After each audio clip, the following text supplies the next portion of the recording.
Stevie, 268! Holy moly, guys! Come on, guys, let's hear it. How about 268 miles an hour. Look at the correction that Larry Spiderman McBride was able to make. Oh, look at Larry prone over that motorcycle. Here we go. 561.82, 168 miles per hour, the fastest speed in the history of motorcycle drag.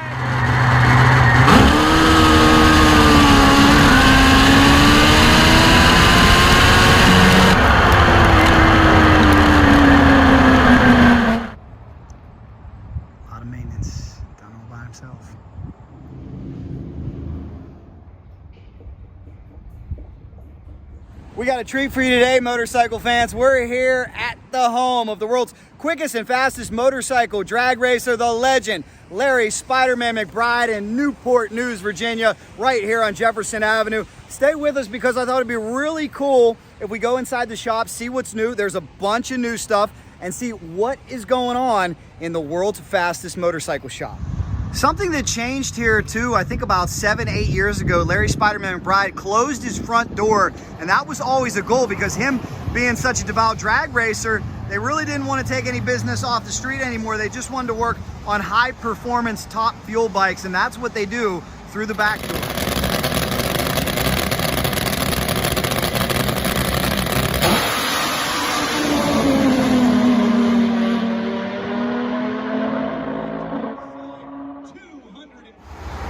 This is Larry's transporter that gets him to and from the drag races. He's had this for several years now. What a great piece of equipment. Yesterday he was changing oil, 44 quarts of red line he put in this thing as they get ready to take another trip.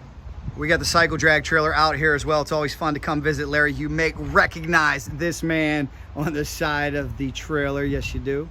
So these two brothers, Larry and Steve McBride, they're always busy. They're always working on something. Let's see if we can find them and see what's going on. And something really special that you guys are going to want to see. There are a total of 5 Top Fuel motorcycles in there right now. That's pretty rare, pretty special. A lot of new builds have come to fruition, and we're going to see what they're all about.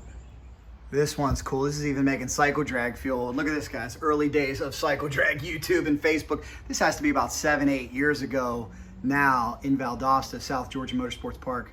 And oh my, get ready. We got some motorcycle candy for your eyes. Yeah, take a look, guys. We'll catch up with Larry here in just a second. We'll do a deep dive into some of these machines. But if you're just seeing them for the first time, this is the new build. This is for Jimmy the Hulk Brantley. Right here, we have a brand new build for Dave Vantine. Up there, we have Larry Spiderman McBride's bike Blue. That was the first one in the 5s in 1999. And here is the world record holding Star. This is the one that just ran the NHRA in Chicago on a video you can see on this channel. It's been 550, 268. This is what they look like when they're not at the racetrack. Torn down, ready for service. These things are wild. We'll get more information from the Spider-Man here in just a second. And one thing I got to tell you about Larry's shop right off the bat, it is squeaky clean. I mean, doctor office, dentist office clean. That's just one of the hallmarks of Larry. If you know him, he is OCD, a perfectionist. That's one of the reasons why he's so fast. That's one of the reasons why all of his stuff just looks perfect. Every time Larry gets back from a race, he has to service his motor. And as you can see, he has a process. He's very organized, very cleanly. He does this for Dave Vantine as well. He handles the motor program for the Yellow Bullet team and does a great job at it. Here's a look at one of the new cylinder heads from Vance and Hines. Top of the line, cutting edge of technology. And as we've seen, sometimes as Larry repeats, and I repeat, nitro is not your friend. That's Blue in some of its final days. Unfortunately, we lost Blue in ADCO when it caught on fire, but the brothers are still trying to rebuild it when they get a chance. Look at this beautiful Kawasaki KZ, guys. Make sure you check out our whole video on this one, rolling out a cycle specialist. Beautiful. And speaking of brothers, look who I found over there. There's the world's fastest crew chief, Steve McBride. Steve, how the heck are you? As I see here, you do a lot more than just work on motorcycles, don't you? What do we got going on? Oh, a daggone air leak. Unfortunately, it's up above the drop ceiling, so it's a real pain to get to, but somebody got to do it. Amen. And you know, that's something that I want to stress too. You may come to the races and see this fancy transporter and the immaculate motorcycle and figure Larry's got a NASCAR budget or Larry has a John Force budget. That's not the case at all. These two brothers work here every single day, and when it comes down to servicing the transporter, when it comes down to fixing a water leak, when it comes down to fixing the toilet, they do it all here at the shop. And Steve coming up on his 67th birthday. I can't believe it. Still look like such a young man out there. Stevie, what do you think, man? 550, 268. When are we going to see that 540, 270? Is it possible? When I can make this thing run 60 foot like it should. That's the key, getting that 60 figured out, huh? Get the 60 foot figured out, and I think we'll be well on our way to running mid to low 40s. Wow. So if you aren't new to drag racing, when Steve says mid to low 40s, he's talking about covering 1,320 feet or a quarter mile in 5.40 seconds. This one's been 5.50. When he talks about 60 feet, drag racers will tell you that the lower the incremental, whether it be 60 foot after that 330, all the low numbers, the quick numbers, they matter the most. You got to get out of the hole quick to have a great elapsed time. Well, Blue used to actually 60 foot better than the new bike. The new bike is a little heavier, except the new bike blows it away after that. It's much faster, runs much higher speed. So what Steve is saying is if they can figure out a way to get this bike to hit the 60-foot cone in less than 1 second, which that bike would do, the potential for 540s is there, but it's all in that 60-foot mark. Still humbled and honored to get the A placement too on Larry's cone. Big thanks so much. Big thanks to Pingle, primary sponsor of this bike. Big thanks to Joe Koenig, Trim Tech's been with him for a long time. How about there too, Elmer Trett. We talked about this great legend, guys. 1996, unfortunately, we lost Elmer in an on-track accident. He was the Spiderman's mentor and a mentor to so many. You could only imagine how quick and fast this man would have gone if he was still here today. A very cool story, too, that Elmer meant so much to Larry that to this day, Larry Spiderman McBride wears an Elmer Trett t-shirt every single time he goes down the track, guys. Think about how many years that's been since 1996. He has never made a pass without an Elmer Trett t-shirt since Elmer passed away. In fact, Larry says Elmer was actually the first in the fives because his t-shirt was first across the line in 1999 when he ran a 5-second pass on this motorcycle. The point I like to drive home when I come here is these brothers, they live for this. What you're seeing, guys, they do 7 days a week for the past 50 years. This is everything. Larry lives only about 40 minutes from Virginia Beach, which I love. I'm a big beach guy. I love my beach. I don't think they've been there outside of his daughter's wedding at all in the last 20 years. They are here every day. This is their labor of love. They work very hard. It's also a very, very strong passion that they have here at this shop, Cycle Specialist. Big, impressive list of clients and people he has helped. This is Chris Nitro Voodoo Matheson over in Australia. He just ran his first 5-second pass and retired shortly after that. Hats off to you, Matho. But Larry Spiderman McBride has helped different riders all over the world. Another cool, touching tribute to Elmer Trett, guys. Those were pieces off of Elmer's motorcycle that this legend lost his life on. Larry has 2 of them now. Very cool. Another legend that we miss greatly is Jim McClure. He was from this area, the godfather of Nitro Harley. Take a look at some of these pictures. Here's Jimmy Brantley with his first go-round. Team Winston used to keep their car here. How about that? Definitely a lot of friends. Look at Larry in the winner's circle with Team Winston way back when, Gary Selzy. I think these brothers have been at this a while. Here they are at Gainesville Raceway many years ago. There's Steve, there's Larry, his lovely wife, Kathy.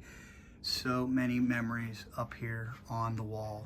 Let's head into the showroom for a second. I love coming here. It's a museum, and we've talked about maybe he needs to open a museum someday. Now, speaking of, why are these front doors no longer open? Some of you might be scratching your head at that. Well, remember, the reason for that is Larry and Steve worked their way up, working on any motorcycle imaginable, just like a lot of you shop owners out there, whatever they had to do to pay the bills. Well, they reached a certain point where they don't want to change a tire. They don't want to work on a YZ125 carburetor if they can avoid it. They want to work on one of these masterpieces because these Top Fuel motorcycles here are about $250,000 a pop. So their time is just much better spent dealing with high-end drag racing clients than everybody off the street. Maybe someday he'll open his door again. You never know, but I know for now, they enjoy the drag racing work a lot more than they enjoy the off-the-street work. I always wonder, though, from a business standpoint, with Larry having such a big name and having accomplished so much, could he have a franchise opportunity? Could somebody be interested in opening up a shop in his name? There's not many places to get your motorcycle serviced anymore, I'll tell you that. Dealers don't work on bikes, typically, generally speaking, older than 10 years. So Larry's really the last of a dying breed, that these guys can do everything here with a machine shop. Now, I want to show you some of his trophies that he's been working on. We got the Spiderman case right here. This, of course, this is really special. A tribute that we did to Elmer Trett a few years ago with the IDBL. We put all the nitro bikes in Nitro Alley. Look at his vast collection of trophies from throughout the years. And this man, a 21-time champion. He has done it all. It's funny, too, I was talking about how clean and organized Larry is. Look, this is an area of the shop that's rarely even used anymore, and it's just perfect. It's beautiful. That's just the way he is. I think as drag racers, I've kind of inherited that from him. I'm certainly not as perfect as Larry, but I like things orderly. I like things clean. I think a lot of drag racers, a lot of racers share that. If you ever go into a NASCAR pit, an NHRA pit, you'll notice everything's perfect, and that is for the sponsors. That is for presentation. I think it's something that a lot of us share. And the series where I met Larry was AMA Pro Star. That's where I started my announcing career. Scooter Kaiser's great organization. We had so much fun there. They used to give out plaques, and as you can see, yeah, Larry's got a few plaques. That's for sure. My goodness, he says they're not even all hanging up. And then we go into more recent history. This was just a couple years ago, Virginia Motorsports Park. This is when he made history in the NHRA in front of the big crowd, 268 miles an hour, and they think that there is plenty more left in this motorcycle. I think I hear the Spider-Man in the back, so we're going to get with him in a second. I can tell you one thing, give that man his time, because he's busy, so I'm going to wait until he's ready for us, and then I'll bug him with the interview. But I want to show you a little bit more of some of the memories that he has up on the wall. Really special tribute to Elmer Trett. That's the Kenny Youngblood lithograph. I have one of those. Love it. Larry way back in the day right there. Check this out, guys. Thunder in Heaven, dedication to Elmer Trett and also Blaine Johnson. Both lost their lives, the 1996 U.S. Nationals, unfortunately. You want to talk about some throwbacks. Take a look at, there's a young Spider-Man, Larry McBride. There used to be a lot more Top Fuel motorcycles way back then. We've seen now the interest go to Pro Street 460. Those seem to be the most healthy classes, and we hope that Top Fuel will carry on. This is one of my favorite pictures of all time. I was actually at this race as a young boy. Elmer Trett in the far lane, Larry in the near lane. Adco, I think that race got carried over to a Monday, and Larry actually beat his mentor. That was one of the few times that he got him. I think there's the winner circle photo from there. A lot of cool artwork that people have sent in. Speaking of artwork, too, I know my man Jeff Dysinger will watch. He did these great airbrushed paintings of Spider-Man and Steve. It's a really, really cool shop with a lot of memories, guys. Again, I think he's been at it for a while. 1990 plaques. Some of the ads Larry's been in with Bill Miller Engineering. Really, really cool. A lot of you asking about merch, too. Do have merch. We've got posters and all kinds of stuff. The best way to get one is come to a race. See Larry will have them there. I'm working to hopefully get them available on Cycledrag before too long, but you can get some handouts, get some shirts. I know so many of you do want them, so we will work on that just as soon as we can. Larry's got a great safety record, but he has been down a few times. This was a motorcycle, unfortunately crashed at Gainesville Raceway. I think it was 91, 92, I believe. But remarkably, it's been a great run and a very, very consistent and safe run for this man over the years. I walked through Larry's shop, so many memories come back. That's Gainesville Raceway, probably circa 2003, 2004. Here's an article I actually wrote. If you take a look, really proud of this one, way back when, the Spider-Man Larry McBride. I wrote that for, here it is, way back when. Jack Corpella, Matt Polito with the photos. That was for Two Wheel Tuner. Try to get Larry as much pub as he can. Back then, you had to go through the magazines. Now we can go through YouTube and Facebook. How great is that? Here's the bodies kept up here for safekeeping. Larry's body and also Jimmy Brantley's tail section. Here's Larry's former tail section. And I remember this. I went over to England for the Drag Racing Hall of Fame over there, and they sent me back with this very cool painting to give Larry. A lot of memories, guys. Time just seems to be going way, way too fast here. Some of the giant slicks here on the shelf for Spider-Man Larry McBride. And the star of the show is here, ladies and gentlemen. Look who I found. Get ready. Don't leave this interview to the end. We got some stories to tell. And he's not working on a motor. He's not working on a motorcycle. Ladies and gentlemen, he's the world's quickest and fastest motorcycle drag racer. And Larry, we talked about how you do everything around here. That includes, you're also in the mail room, aren't you? Well, yeah, we're out here in the shop just doing a little bit of shipping. I got to ship a battery back for one of the bikes to Dave Leahy Electromotion, getting ready to ship that back for him to do it, getting ready to ship my oil pump out to Daily Engineering out in California, get him to look at that and go through it. We run some trash through it, and there again, I can take it apart and you know probably fix it myself. But you know what? He's especially in oil pumps. I've never had no issues with them, so I'm just going to send it back to him and let him do them, and let him put his eye on it and send it back to me, and then I'll put it back on the motorcycle. Well, I'm glad you brought that up, because that's something that you are known for, at least as I've got to know you, is you can do so much yourself, but you also know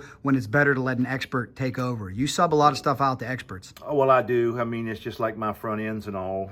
People are always constantly asking me, how much oil goes in your front end, how much, to be honest with you, I really don't know. I send all my stuff down to Louisiana, and have it all done down there, and by the professionals. They've come to the track with me,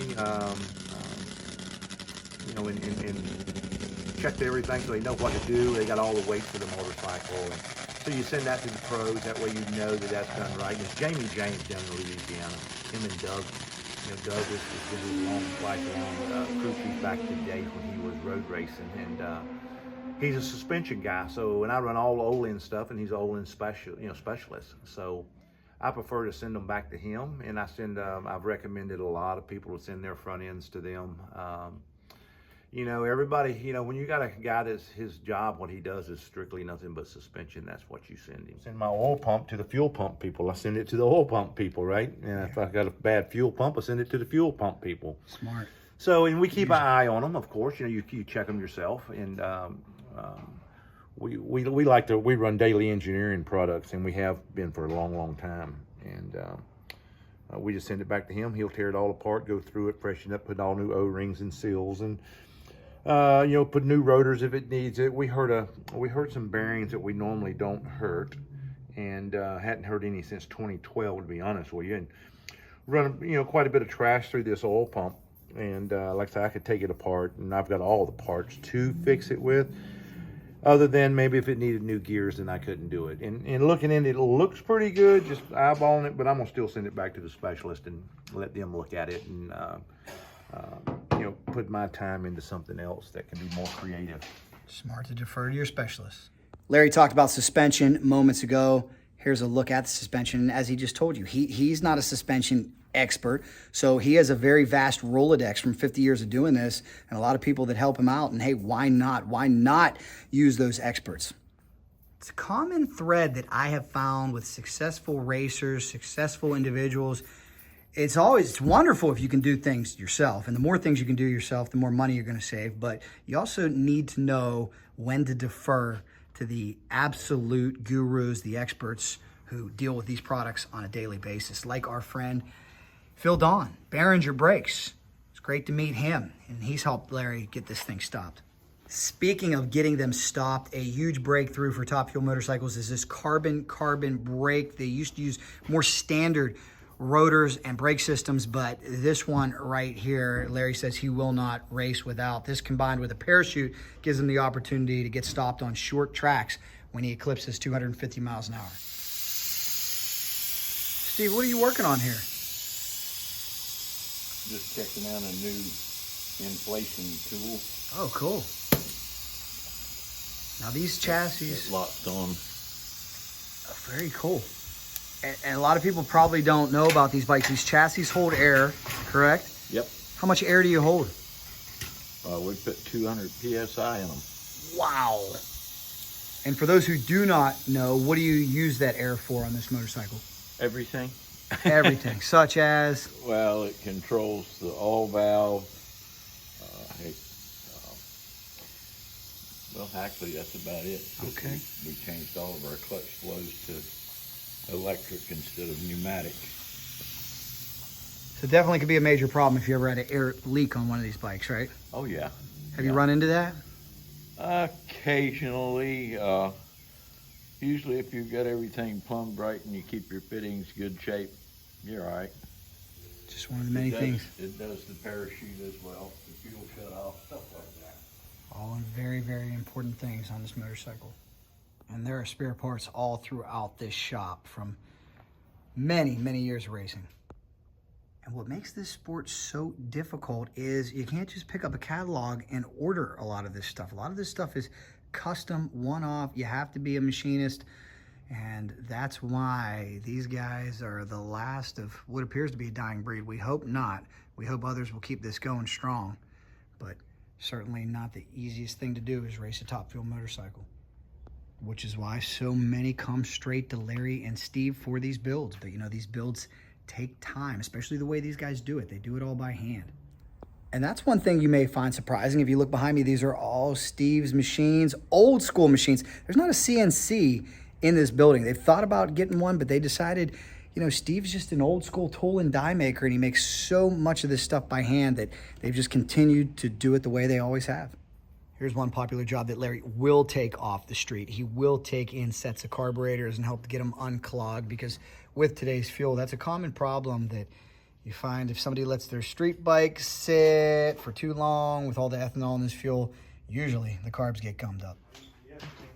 Did I mention he was organized? Take a look at this toolbox, guys. Take a look at his toolbox. Very organized. Very organized. I bet you know if there's one tool missing right away.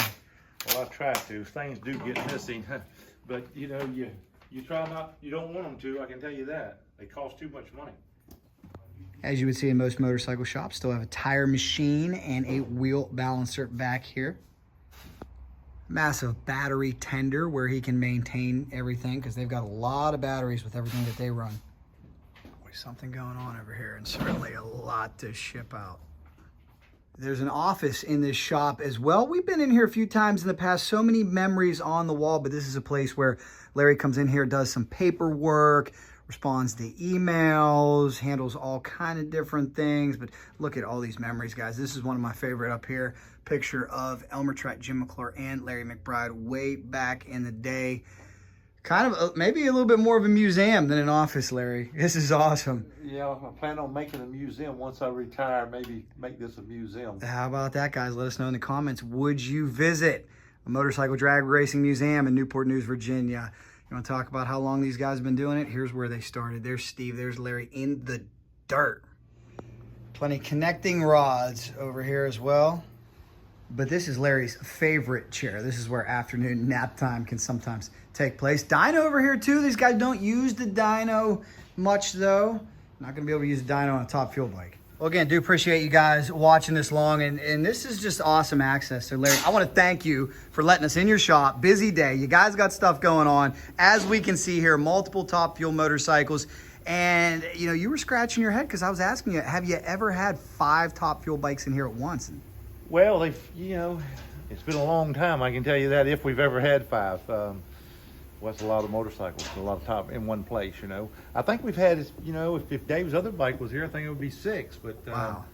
I think 5 is about the highest that I can remember. It's a possibility for 6, but I love it. Before we go any further, could you please give me just a little peek behind your shoulder, because this is where the magic really happens back here. This is where your brother Steve McBride makes so many of these components.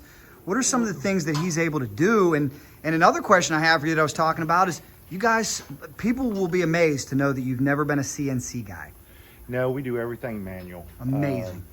You know, we're not saying we don't have stuff CNC, because we do. When we have clutches done or clutch levers done, we have Hartman machine up out in South Carolina does our, you know, our clutches and our clutch cannons and different things like that, and clutch levers.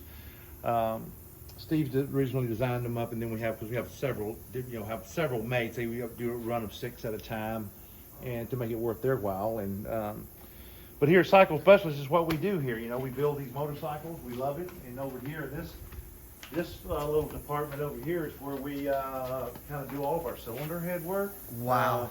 Other than Steve was doing a little bit of repair work today on the airlines, but this is where we do our cylinder head stuff. There's some parts all laid out here on heads that we've got a part. And again, what I got to say about you, incredibly cleanly, incredibly organized. These trays that you have here that have the valves and the springs out, looks like you made those yourself. Where'd you get the idea for those? Oh, just, you got to have somewhere to put them. It's just old 2x4s with holes drilled in them. It's nothing special, but it keeps everything for each head, you know, in one spot. So, you know, everything goes back in this head, and it just keeps everything a little bit more organized. And it's a cheap way to do the thing. You know, I mean, you could build some nice aluminums. Unfortunately, just me and Steve, it's hard to, you know, make a ton of stuff like that. So it's easier just take them 2x4s and you make them real quick, and it takes about, you know, 5 minutes. You gotta have a hole saw and a drill bit, and you're good to go. And it helps to keep everything so organized, especially when you had a heavy volume of customers in here. And I can tell you this, I've been to a lot of shops where they're not organized, and you wonder, how are they able to keep everything straight?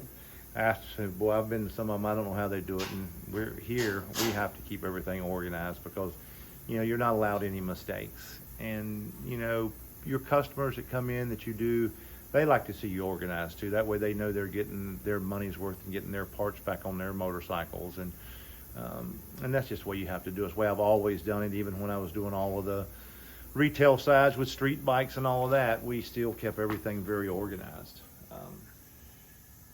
I love it. And I know some of you who watched our previous videos from this shop, it's been a little while. Larry told me he even got a couple of calls where guys were like, hey, can you help me get organized? Boy, I tell you, maybe I should go in that business. How do you think you became so good at that? Is it just part of your personality that you love? I think it's the OCD part. I don't know. I'm the same way at home. Yeah, you sure are. Everything has to be. Everything's labeled. Everything's in its proper place. Yeah, I wish I could put a can up without the label facing you, but I just can't seem to do that. I think you should make cans with no labels. Well, if anyone ever wants to drive you crazy in the pits, Roland Stewart used to turn all your labels around on the door of your tractor trailer and drive you nuts. He likes to leave stuff laying around. I can't stand that. So. But then you go over here. This is where we do a little bit of our fabrication and welding. Just a little small welding table. We're making a tool tray over here. And another amazing thing that I've noticed about you guys, because your skill set and Steve's skill set complement each other. You're the welder, correct? Right. I do most all of the welding, unless now when it comes to our chassis and stuff, Norman, our chassis welder, does all that because you need a certified welder to do that, to make sure it's absolutely 110%. And so when it comes to stuff like this here, I do all the welding on that. You're pretty dang good welder yourself. Yeah, well, I ain't gonna say we're the best. We're Norman's probably one of the best I've ever seen. So, how did you develop all these skills? Just started doing it, man. You get hungry enough, you'll figure out how to do it. So, we just go on through here some of our old mills and stuff here that we. This is just an old mill that we bought and we just used back when we was doing legend cars. We mainly just bought this old thing to do cylinder stud stuff, and so we still use it. Works great as a little old drill press, Very cool. That's something that not everybody knows about you too. Is back when the legend cars used to run the Yamaha FJ engines, right? Right. That a lot of the local guys were coming to you to make speed. We did a lot of that. We did, literally all over the country. We did it. Wow. All the way out to Vegas. California, everywhere, man, all up north, all in the Midwest. I mean, we literally did motors everywhere. We used to average about 70 to 80 motors a year in the Legends. And we literally did them all over the country. So, as far as Canada, I mean, people would ship them down to us and we would do them. And it was a rule change that unfortunately ended that business. Right, yeah, that kind of went away. They put everything in-house, and, of course, now they've got a new motor in them because the FJs, they quit making the FJ motors, and so now they got a new engine out. And now my understanding is that they're discontinuing, Yamaha's discontinuing that engine now. So. Wow.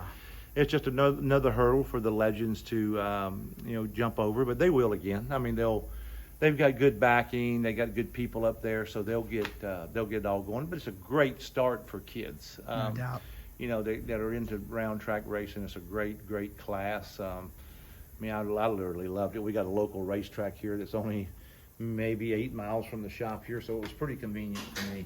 I know a lot of those guys still follow what you do and appreciate it. Larry, what year is this machine right here? Well, this machine, I don't know exactly what year, but the cool part about it is it's a Newport. It was built right here in Newport News, Virginia. That's cool. So, yeah. What'd you say, Steve? Around World War II? It's a World War II era. Wow, World War II era. Is it fulfilling to you to know that something this old is still so incredibly valuable to you? Oh yeah, I mean, like I say, we don't use it much, but it's great to have if you do need it. It's kind of out here in the open. You get something long on it. You got some tables to lay stuff. I mean, like one time, one of our screws went bad in our tractor trailer. That's 13 feet long. Wow. And we had to take that thing out. So we had to get a bucket truck here to pull it out. My God. And then we had to bring it in here, and Steve had the machine on it. So it kind of worked out good. This was right in the right place, and tables across. So we just, 13 feet long. So it worked out great. Very cool. What would you say is the most valuable machine in here? Not necessarily what the machine's worth, but what it's worth to you with what you're able to do to it. Well, everything we have is all about equal. You got to have them. I mean, this is the small hone-in machine that we got. One of my old welders there. Our boring bars. There's not much boring going on anymore like there used to be back in the older days. But a lot of honing, right? Everything's got to be honed. So that's just a small. We're a small shop, so we don't need a super big hone. It's all we'll say a hand machine, and it's a pretty old machine, but Steve's the only one that's ever used it, so it's still in really good shape. Nice. Then you come on around here. All right. These are some old. This old machine here. This is what we call a shaper. And if we need internal splines, external splines, Steve can make all that right here. So really old.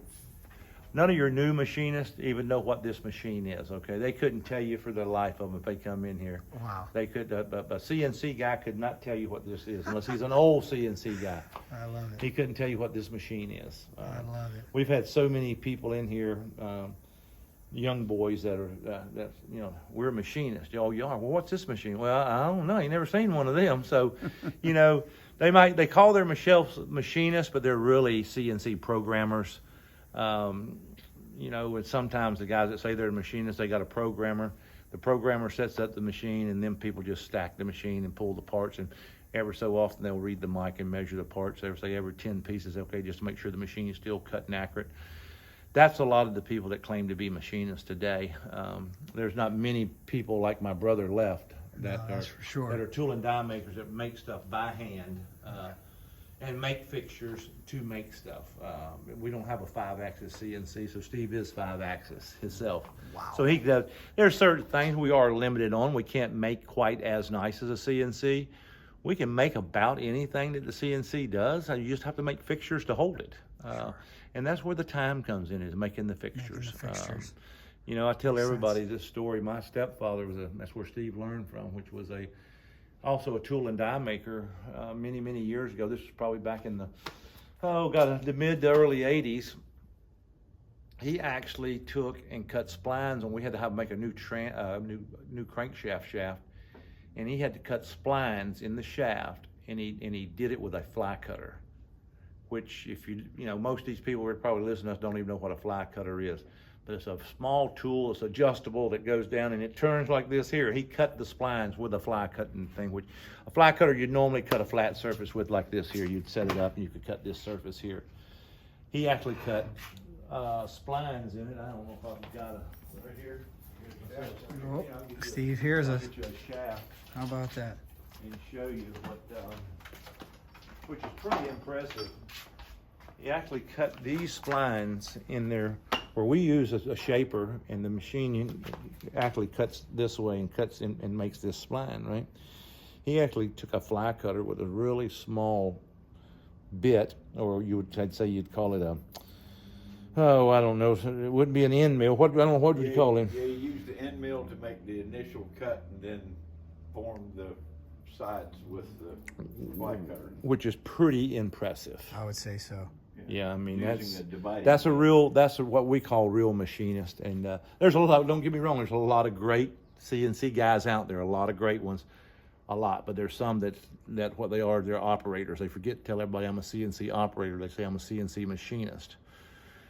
And then you've got CNC programmers. And then you've got CNC programmers that run the machines. But the way you see it in today's world, you've got a lot of guys, a lot of big companies that do CNC work. They'll have a programmer, and then they'll have a CNC operator.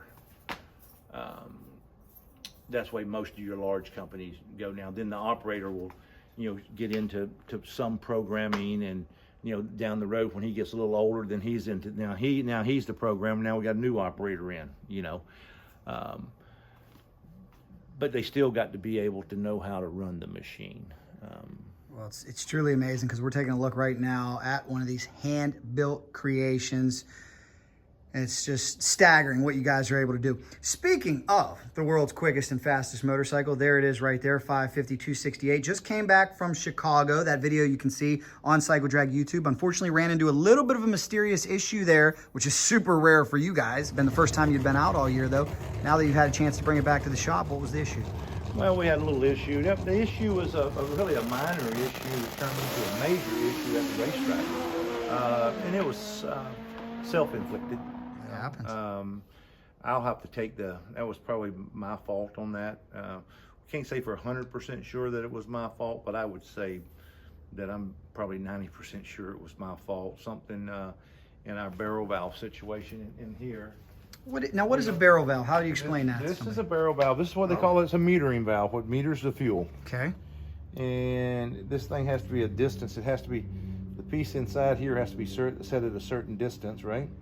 And what had happened was I'd set up 5 of them in the same day, and including this, and just redouble check them. So I don't understand how I got 4 of them right and 1 of them wrong. But this one here was not right when I checked it, and that was our problem at the racetrack. These things are not splined or anything like that, so they're just set, screwed, and in a pinch clamp. So, it's a possibility it could have moved, but unfortunately, when I took it loose, the bolts were tight. So I'm gonna have to take the brunt of the blame for that. That's okay. And you guys really came around on Sunday, 576. You're telling me that the barrel valve was still acting up when you ran the 576? Well, yeah, it wasn't affecting the thing at wide open throttle. Okay. The problem was coming in the burnouts. We run what you call a throttle stuff, which is this piece here. So when we do the burnouts, we have this on. Have that on. And the throttle can only open, as you can see, the injector can only open that far, okay? Well, what was happening is when you got a certain amount of fuel in it and the injector opening this far, it can only rev up so much. And we usually turn our about 6,500 to 7,000 RPMs in the burnout. Well, this thing was going all the way to 8,500 plus in the burnout. Good Lord. Just like that. Wow. And what was the deal was, it was just actually, this wasn't opening up far enough to put enough fuel in the motor to keep it from revving up so high. So it's just it's really a kind of a hard deal to explain. But that's what was happening. And see this deal here, if you did a wide open deal, that injector opens that far. Wow. So we only open it, like I say, it's only opening, if you measure here, only opening about 110 thousandths. Now, is this another example of a custom Steve McBride made part that? All of these parts Steve here made, yes. I mean, we make all of the injectors. I mean, the carbon fiber hats we actually get from Ian King over in England from Puma Engineering. And then these here, we originally made these here, and then Ian started making them. They CNC'd them. So okay. And we was making them by hand, and we wasn't really selling enough of them to make any difference. So now Ian actually makes them, and we actually buy them from him, and we originally designed them. So. Well, I'm sure with as much stuff as you guys have to make, it's nice to be able to order something every once in a while. Oh, it's great. Take a little time off, Steve. Them guys over there in England, they do a great job. They're flying. I give them hats off. With yeah, 3 different riders now, with Ian, Phil, and now Neil Midgley over there flying, and we hope that the Europeans can come over. Hey, here's the big question, though. A lot of people looking at this bike as we do this video right now, 550-268. It is drag racing, so we got to ask, 540s, 270, is it possible? When's it coming? It's hard to say. If you go out there and try to do it, your chances of doing it are probably slim to none. So if you just make everything as good as possible, you go up there and you run and you race the racetrack, your chances are probably better at doing it. Will it run? It'll run 270 plus. Okay, I don't know when it's going to do it, but it's very possible in September in Charlotte. It's a great racetrack. That's going to be great. It could definitely do it. Good shutdown there too, huh? Good shutdown, good racetrack, good and smooth. So it's very possible that it could possibly do that there. And then the 540s is definitely. I mean, it went 550. So you got if you're not a drag racer, if you don't think you can't go 540s, so. I think we can go 540s at 270 for sure. Here's what's interesting, though. I know you made some chassis changes after the 550, and the bike has really picked up mile an hour. But you correct me, since then, has it been in the 50s since then? Well, we've been 55. We've been 55, 56, 57, 58. You know, we've been all in the 50s. All in the 50s. In the 60s. In the 60s. And the 60s. We've been in 50s and 60s. That's right. You know, we run in Rockingham. We run some 50s. 50s. That's right. Yep. That's right. Okay. Yeah. So, and then we've run a bunch of 61s and 2s and 3s and 4s and 5s. And, but we've been in the 50s several times since the 550. That's right. Because isn't this sport crazy? It's kind of like Steve was pointing out moments ago. Here we're looking at your beloved Blue, and we know in a drag race, Blue wouldn't stand a chance against this machine in a quarter mile, but Blue was the 60-footer. Exactly, and it would definitely. I mean, it's not a 60-foot as good as what Ian and them are over there. They're going sub 1, right? Oh, you know, yeah, they're running 950 60-footers, and the best old Blue had ever done was a 980. So, which is super crazy fast. And this was the older technology, but you and I were talking about the other day that this bike significantly lighter, right? Yeah, well over 100 pounds lighter. Because as you add to them, everything gets bigger and heavier. The frames are bigger and heavier, bigger tubing. You're making things stronger, bigger axles, bigger this. So everything's getting bigger and heavier to withstand the power. You're steady making more horsepower. And I don't know quite what them guys are doing over there, how they're doing getting the 950s, but my hat's off to them. And I'm sure they're quite a bit lighter than what we are. I mean, I would say Neil he's probably a good 60, 70 pounds lighter than me. And that's one good thing, because the body weight's way up high, which hurts your center. You know, my body weight up high hurts my center of gravity. His body weight's down.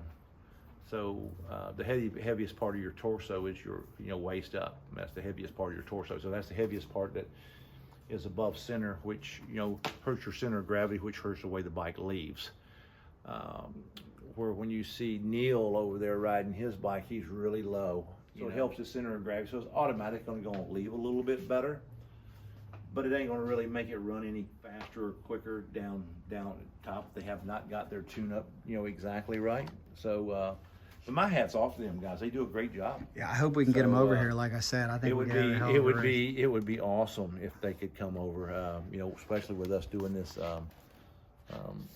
Look at that! I love it. We're talking. I'm just trying to get a little. That's what were we saying about OCD? We're doing an interview, and hey, that's what's great about it. That's why everything in here is perfect, immaculate. It probably bothered you. Probably you're crawling out of your skin. Well, I'm sitting there watching this, man. I can't. Man, we got dirt there, Well, that's very cool. If you're able, and I know you guys will, when you figure out really how to get this thing to 60 foot like Blue, if you go sub 1 on this, what's the potential we're talking about out the back door? Well, it's definitely going to go quicker. It's going to go quicker, and we know it's been a 550 already. Yeah. So it's definitely going to go quicker. I mean, I would love to, before I retire, I would like to run, I'd like to run 270, and I'd like to run in the 540s. Good Lord, that would be so awesome to see. And I think you got the potential to do even more. Interesting conversation I was having with Chris Moore last year when he made some history. Goes in the 5s on his turbo bike, and man, you and I, 5, 6, 7 years ago, in any drag racing insiders, I don't think we would have placed a bet on a no-bar bike being next with the turbo funny bikes, the blown Harleys, the nitro Harleys. We thought that those were 3 combinations coming up next, but Chris did it. He did it on a no-bar bike. Yeah, I do. My congratulations go out to Chris and them guys. I think they did a great job. I'd just like to see them come back out and do it again. It's hard to repeat, isn't it? It's hard to repeat. I ain't going to say they can't repeat it, because I think they can. I mean, the bike on the giving day, it can definitely repeat, but we're working on a year ago now. It won't be long. This fall will be a year ago, and they haven't been back out with the bike that far as I've heard or know of. Right. I would like to see them come back out, because it would definitely do me a lot of good to see them do it again. It would definitely put that stamp of excellence on the field and say, hey, see, told you we could do it again. And for sure. Then that would probably stop some of the doubters, or stop some of the doubting, I should say. I mean, I believe they done it. There's still that part in your back of your mind that says, well, we need to see that twice. I can't wait to see it again. Those guys, there are in a little bit of a weird spot that with this grudge world, not being able to show your time, et cetera, et cetera. Because you got to believe Rodney Williford's got a chance to do it with how dominant he's been. I talked to your buddies, Andy and Demi, and they both told me straight up. They said, yeah, we want 5-second time slips. So they want to go after it at some point, and I'm sure DME with his, they can do it. There's no question in my mind they can do it, and I know that there's no question in my mind they can do it. But right now, they're still quite a ways off from doing it. I mean, at 6:30s, 6:40s, you're still quite a ways off. Quite a ways off. So, and it's kind of like when Chris did it, you know, them guys was running, 20s and 30s, right? And then you pick up 2/10 all of a sudden. That's a hard one sometimes where, boy, if I can pick up just a couple 300s at a time, I feel really lucky. So, I definitely think Chris and them need to bring it back out and do it one more time I think it would help me ease my mind a little bit, even though I still believe they done it, but there's still that part in the back of your mind you want to see them do it again. Oh, right, because there were a lot of doubters that said it wasn't legitimate, right? And because it was grudge racing, they couldn't show the early numbers. Cecil was the promoter, Cecil Towner, HTP. Chris went to him and said, can I show the quarter mile? Yes, you can. But he couldn't show any of the low numbers because in grudge, as I was saying, they got these weird rules where you can't show your time. Right, or you can't. If you do that, you can't bring the bike out and run. But, grudge racing's great, but I'm not about all that. Show me the numbers, man. Let's see the numbers. That's what racing's all about. Who can go the quickest? Well, I think Chris agrees with you because we had a good talk too about all this, and he's like, everybody has got a camera on their bike. Everybody's got cameras in the stands. It's not hard to figure out what these guys are running. And then I brought up the point that everybody's still getting a time slip cut in half at the end. You think these people don't tell their crew member, their friend, their girlfriend, their buddy? So we got an idea of what they're running, but some of these grudge promoters, I just don't get it that they're totally against showing time. It's all about the money, running for them dollars, right? It's old street racing done in a controlled atmosphere now with clocks. That's what it boils down to. It takes all the flagmen out, and it's a much safer deal to do on the drag strip than it is on the street. So if that's what it takes to get them off the street, then I'm all for it. But I love it too. It's a cool deal to watch. I'm not much on riding a bike at 200 plus miles an hour with no rear brakes. Now I can't say that I'm. Yeah, I don't like that. I don't know if I want to be part of that. But them young boys, they got nerves of steel. Here's where I think the logic is flawed in that though, because the timing system still works the same. The sport's the same. Let's say you and Dave Vantine are going to a grudge race. You're 550. The great Dave Vantine is 571. Okay, does that mean we can't have a race? Does that mean Dave has no chance to win? Heck no, you could red light, you could spin the tire, Dave could get around you, Dave could run a career best. Any of those things can happen in grudge racing, so I just don't get it. I was there a few years ago when they threw Chris out because they think he had parts on his bike. Not even the bike, but they had parts on his bike that had showed his time before. So right, yeah, so I don't quite understand all the stuff, and it's to me, I'd rather be racing and not arguing. And saying I want to run you and it takes 3 hours to make the run. I don't agree with that part.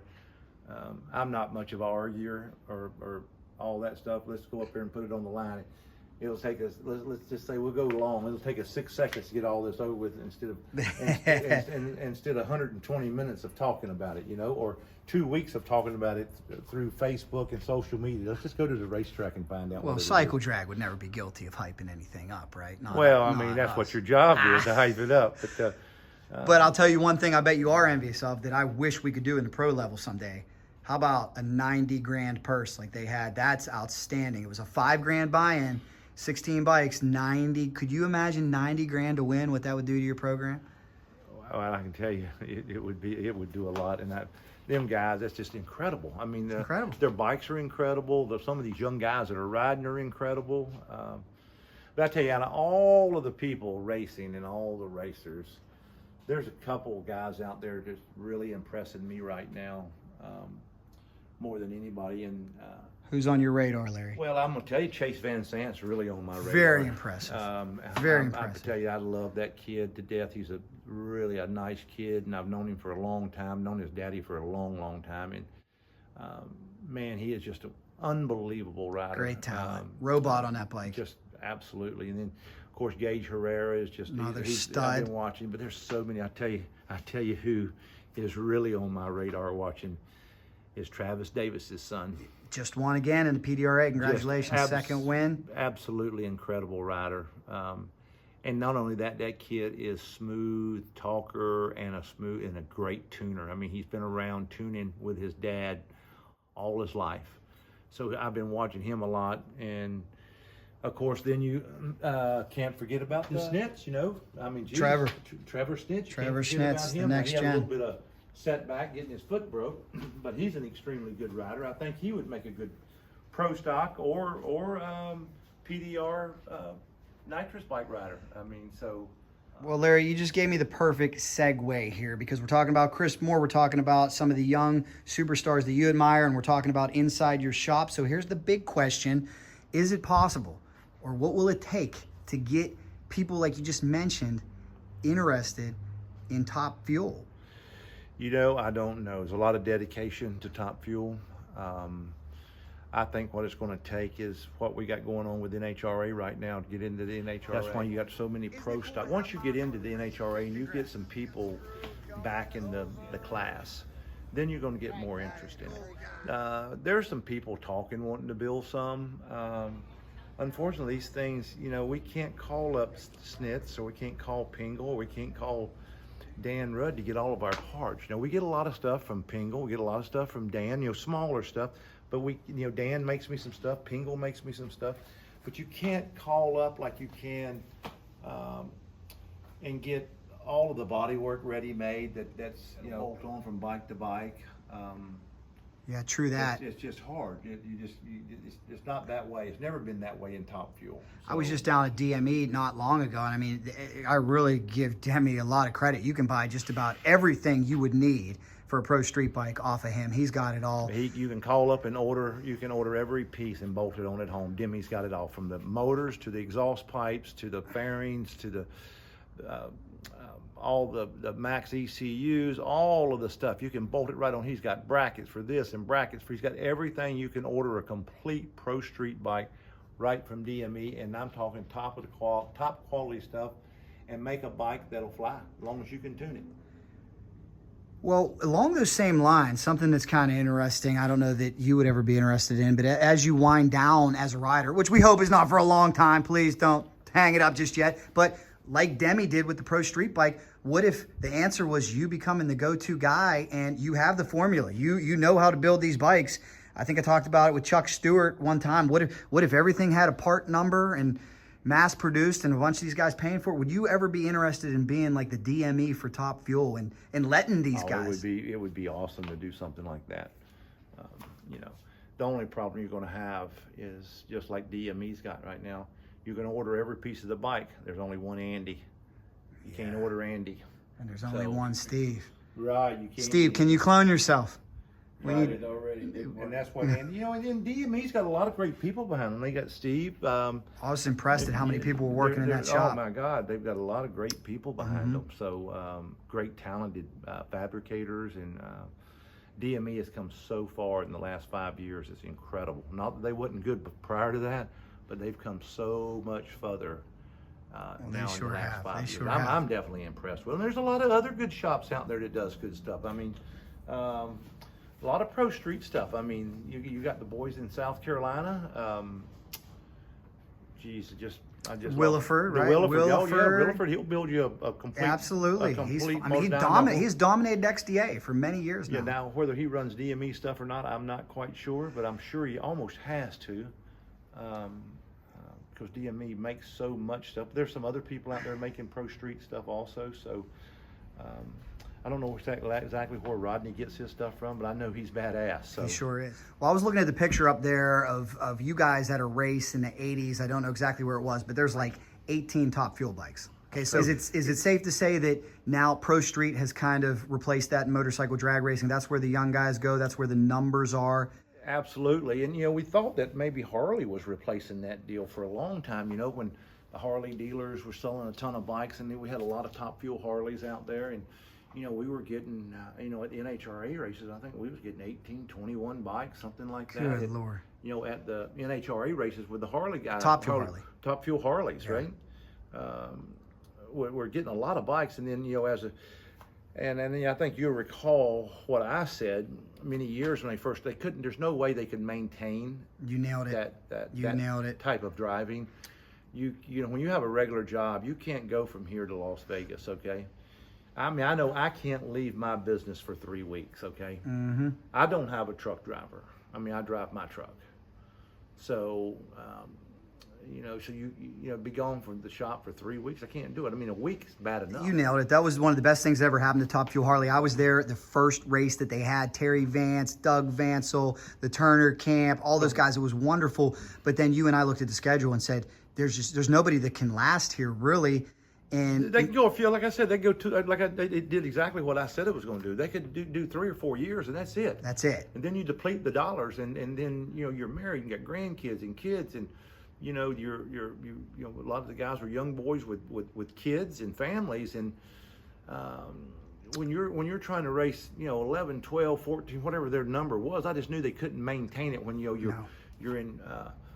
You know, you're in Pomona this week, and then you're in Vegas the following week, then Gainesville the following week. And I mean, you can't. You know, we don't have the big super sponsors. No, and even if the top teams can do it, you still need the field fillers. You need everybody to show up, and those guys will get worn out. That I think the strongest races we ever saw were Bristol, Gainesville, races where all these guys are on the East Coast for the most part. Maybe once or twice you can go out to the West Coast, but that schedule where you crisscross in the United States, not good. So hopefully it's a mistake that is not repeated if you get an opportunity with these fuel motorcycles. Do you think maybe that's just a misunderstanding NHRA has that, yeah, John Force can do it, Steve Torrance can do it, those guys can do it, but this community is so small and you guys are so spread out already that asking you guys to do even 8, 9, 10 races all over the country, it's just gonna be too much. Well, I couldn't do that many races. I can tell you that now. I mean, I wouldn't mind doing 6 races. You know, 6 would be great. You know, it would be good for me. But I wouldn't want to. You know, I ain't gonna say well we wouldn't go to the Midwest because you got to give the guys that run out in the Midwest. You got Mitch and Sam and you know that out there. So you got to give them guys a break, right? Where they ain't got to come all the way back here to every race. You know, like we're going to Topeka, Kansas. That's a long haul for me. It's in Mitch's back door. So it's not far for Sam. So it's a good deal for them. In the same respect as if when we have East here, it's a good deal for us. We ain't got to travel so far. Yes, diesel is not inexpensive. Well, Larry, as you know, I could just sit here and BS with racing and bench race with you forever. So I hope you guys are enjoying this down below in the comments. Let us know. But I promised a look at the shop and what you make. So speaking of you being the DME, you kind of are in a way. Let's go take a look at your this is your latest build. We know that after you went to 550 in Valdosta, that was what, 2018? 2018, was that when you went to 550? I think it was 2018 or 20. End of 2018. That is when 3 orders were immediately given. Dave Vantine said, if you're going to bend up tubes, bend one for me. Jimmy Brantley, Ethel Williams. Ethel Williams is up front. Here's Dave Vantine. Here's Jimmy Brantley. So we can correct now. We built the chassis, this, and the motor plates and things like that, fuel tank.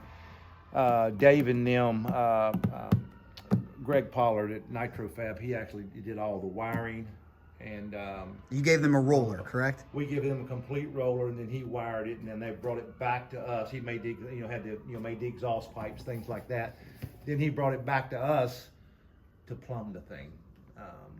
So we've got to plumb it up now. So is it pretty safe to say people have no idea how many hours it actually takes? Because look, you and Steve, the best. Greg Pollard, the absolute best. Skilled guys, and we're still talking about years it takes to finish one of these. Yeah, you could finish one fairly rapidly, with the money, if you didn't have nothing to do but that. But, as people know this in business, cash flow is the king, right? You got to have cash flow to keep going. And one thing about these, this is not cash flow, this is cash out go. That's right. So, you need to turn over small dollars too.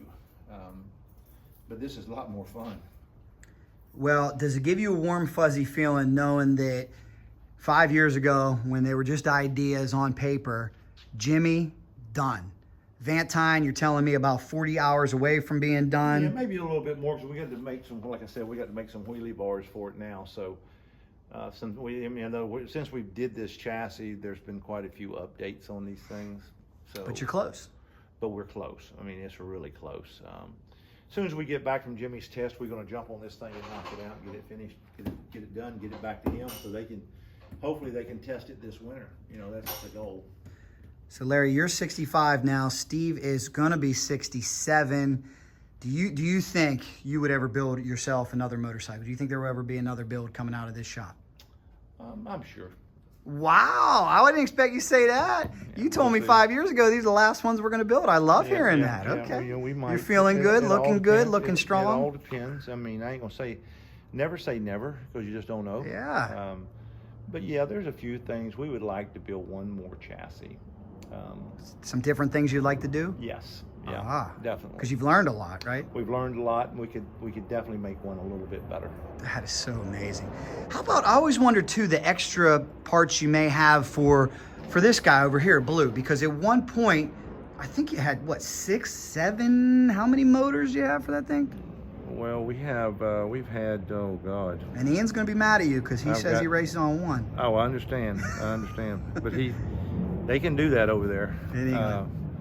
Over here we can't do it. They can't seem to do it over here either. So, well, it's just, you've explained it before. It's easier to change a bullet and then deal with it back here in your clean doctor's office than try to. It's a lot better for me. It works out a lot better for me. Less stress. Not saying you have to. Not saying you have to. You can get into Top Fuel with. You need 2 motors just in case you have a failure. You definitely need 2 motors. I'm the type that we test a lot of stuff and try a lot of stuff, so we probably need more than the average person does. But my philosophy has always been, if you go out and get good help and promote yourself like we've done, and we've had good help, and you're getting decent sponsorship money. I don't go out and buy new Corvettes and stuff. I buy motorcycle parts, racing parts. Yes, you do. So I would rather have engines, extra motors, than I would a Corvette and or a BMW or Mercedes or anything like that. That's just immaterial to me. I just soon drive my old 2000 model Chevrolet pickup truck, and as long as the air conditioning heater works, I'm happy, right? Very cool. So, so how many engines you got in stock for this thing? Because from what I understand, you correct me, those engines are not compatible with the new bike, no, right? they're not. I got about 6. Holy moly! And this thing's been a 672, which is crazy. All right, so here's my question to you. It's been a 572. It's I know in your eyes, old museum piece. Let's say Dave Schnitz or Bruce Van Sant picks up the phone right now. Hey, Larry, I need a Top Fuel bike for my son in the next 6 months. Would you ever consider going back to that, or would just be 100%? No, all gotta forge ahead, right? Absolutely no. Gotta forge ahead. Yep, absolutely no. Yeah, I wouldn't do it. There's 2. I mean, I love that bike and all, but with the power we're making today, we wouldn't. Even though it'd still be competitive. Heck yeah. It'd still be competitive. Competitive. Do you ever think? I mean, a 572 only in the United States, only Vantine has been right. Other than yourself. It would definitely be competitive, but.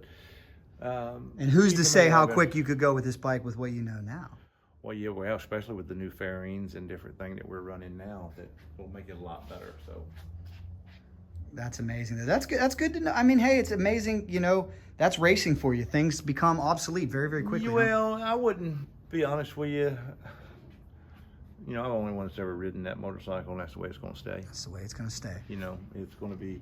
It's kind of going to be like old Roland Stewart's Sayonara. Sayonara, which I told him, hey, on the phone, no kidding, that thing's beautiful, vintage bike. He seriously, you never know, he could get a few wins in Top Fuel on that thing. Somebody smokes the tire. Well, yeah, but that thing's pretty, she's old. I mean, you got to realize that thing was built in the 70s, so this thing was built 20 years later. Very cool, man. Wow. Well, I'd love to see this one in a museum someday.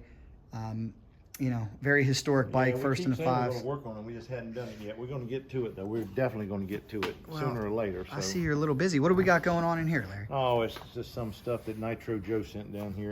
Nitro Joe of Team Vantine. Yes, sir. Just some of his hoses and fittings and different things that he has. Well, we talked about getting new blood in, but we got to say thank God for guys like Dave Vantine that want to do it and Jimmy Brantley that want to do it. You know, it seems like it's a bit of an addiction, right? Oh, absolutely. I heard Paul Gass do an interview recently, and he said a lot of guys have turned to the boat, turned to the yacht for a few years, and he said they end up coming back because they just can't shake it from their system. It's too much fun. Absolutely. So that's why I never left. Yes, you're one of the few, but Yeah, I think Paul you and Paul Gaston. Gast, Yeah, Paul Paul never and left. Ricky Ragazzi. Yeah. I think are mean, 3 of the When longest. I leave, it's just this is my first love. So I mean, I love it. So And good old Steve Johnson. Although we've never got him to burn any nitro, maybe someday. No, but he's been around in pro stock a long time. Whew. Yes, A he long sure time. has. So Well, that's all good. this is beautiful, man. Anything else you'd like to show us here before we let you go? We appreciate this, by the way. That guys, make sure you check out all of our Larry Spiderman McBride interviews. Have fun bench racing with him. Have fun taking an inside look in the shop. What if somebody watched this and said, I want Larry to build me a Top Fuel bike? Is it something you'd entertain at this point, or are you just too busy? 757-599-5236. We'll do it for you. I hope that wasn't your personal cell. Was it? No, Okay. that's shop. Okay. That's shop number. Now, all right, everybody, please. This is my public service announcement. Don't call to Larry just to bench race unless it's time to bench race. You know, maybe there's time for that, but serious business only, right? Because you're a busy man. Well, I mean, it's all good. You know, we can take the BS along with it too. You know, you can figure it out real quick, and you know, it's a lot of guys just want to talk. I mean, I have fans call me all the time. You know, That's I'm one of these guys. I'm all good with it. You know. Well, you're so personal and you're such a good interview. That was one of the pieces of feedback I got from the NHRA. When you pulled off the helmet, like 5 or 6 of their media people said, we had no idea he was going to be like that. I think when you say motorcycle and nitro motorcycle, they think automatically you're going to be this gruff, mean, tattooed, get out of my way, push you out of the way kind of guy, which maybe sometime, maybe behind the scenes every once in a while, right? But you certainly don't.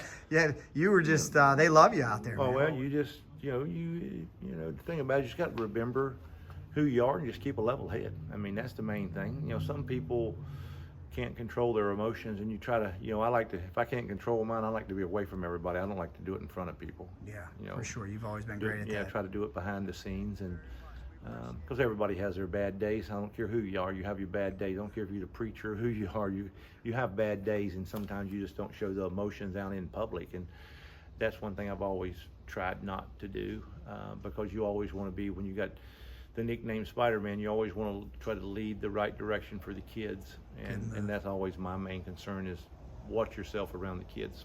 Good move, man. Well, I appreciate it. This has been absolutely awesome. Better let you get back to work here All right, my at brother. some point. Absolutely loved it.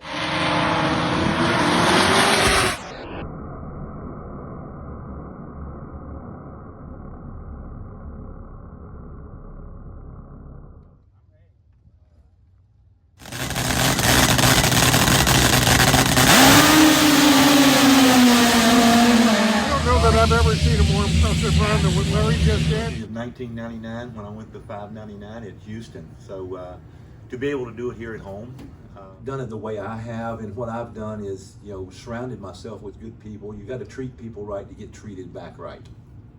So, and sometimes you have to give and not take to be able to get something. And that's what people's got to do. Some people, you know, do I think I'm worth a lot of money? Yeah, I do. I'd love to get a lot of money. But to start with, I got to give before I can get.